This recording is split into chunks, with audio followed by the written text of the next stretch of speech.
We took a strong action for a different reason. মার্কিন president Donald Trump গোটা বিশ্বের মানুষের কাছে এক রহস্যময় নেতা, যার কথা আর কাজে মিল পাওয়া খুবই দুষ্কর। দ্বিতীয় মেয়াদে ক্ষমতায় আসার পর থেকেই নানা কারণে ঘরে বাইরে সমানভাবে আলোচিত সমালোচিত মার্কিন এই ধনকুবের তার ঘনিষ্ঠ মিত্র নেতানিয়াহুকে সাথে নিয়ে অস্থির করে তুলেছেন বিশ্বকে। ইরানের সঙ্গে শান্তি চুক্তি খুব কাছাকাছি, গত 2 মাস ধরে এমন দাবি করে আসছেন খোদ মার্কিন প্রেসিডেন্ট, কিন্তু বাস্তবে এখনও কোনো সমঝোতায় পৌঁছাতে পারেনি দুদেশ। বিশ্লেষকদের মতে বারবার চুক্তির আশ্বাস দিল ট্রাম্পের সেই পূর্বাভাসগুলো এখনও প্রশ্নের মুখে।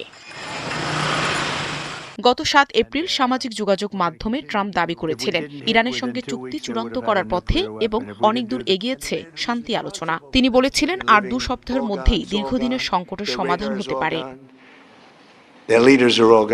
তবে সেই ঘোষণা দেওয়ার পর 2 মাসের বেশি সময় পেরিয়ে গেল, বাস্তব অগ্রগতি দেখা যায়নি। এর মধ্যেই অন্তত 37 বার ট্রাম্প দাবি করেছেন চুক্তি খুব শিগগিরই হতে যাচ্ছে অথবা ইরান সমঝোতায় আগ্রহী।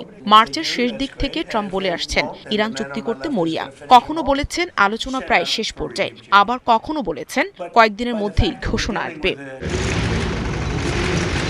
এপ্রিলের মাঝামাঝি সময় তিনি দাবি করেন ইরান সব বিষয়ে সম্মত হয়েছে এবং খুব দ্রুত একটি চুক্তি হতে পারে, কিন্তু সেই প্রত্যাশাও পূরণ হয়নি। মে মাসেও একই সুরে ট্রাম্প জানান যুক্তরাষ্ট্র ইরান একটি ভালো চুক্তির খুব কাছাকাছি, এমনকি সামরিক হস্তক্ষেপের পরিবর্তে আলোচনার মাধ্যমে সমাধানের সম্ভাবনার কথাও বলেন তিনি।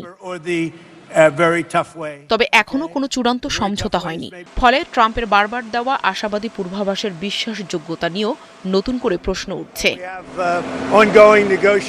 নাহিদা রিন্থি, ৭১।